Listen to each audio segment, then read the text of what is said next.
Thank you, Mr. Evaluator, fellow Toastmasters, and especially Kit Key.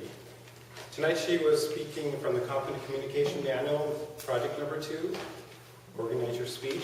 Her objectives tonight were to select an outline which allows the listener to easily follow and understand, make the message clear with supporting material, use appropriate transitions when moving from one topic to another, and create a strong opening and conclusion.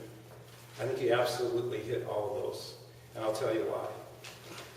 I love the way that, I loved your title.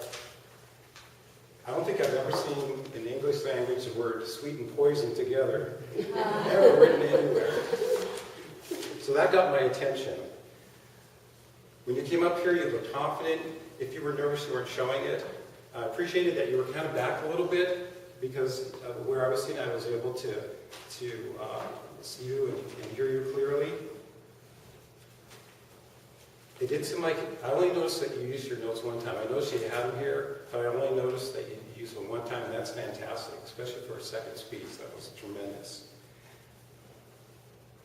I love the question that you came up with initially.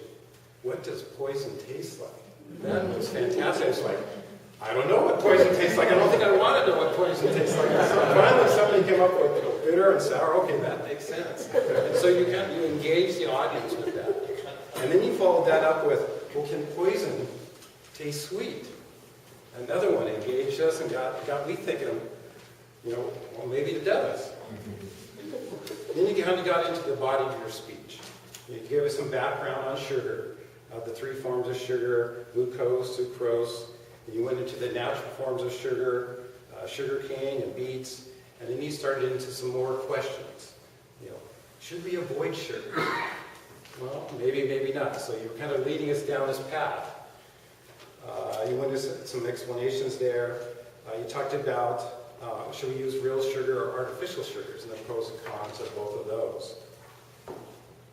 And I thought during the body of your speech, you did a good job of transitioning from one to the other. It was very clear, very easy to understand.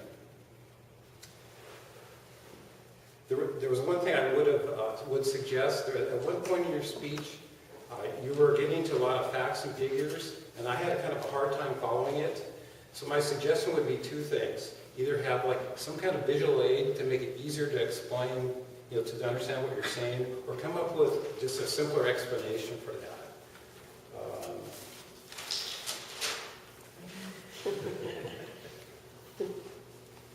Your close was excellent, and I really appreciated the fact that you sort of put together something impromptu, meaning that the sugar in the back, you included that. I think that was fantastic to come up with that off the cuff. You said, don't let the sugar in the back change your mind about sugar. And I thought that was excellent. I think you have a lot of talent, natural speaking talents, and you did a fantastic job.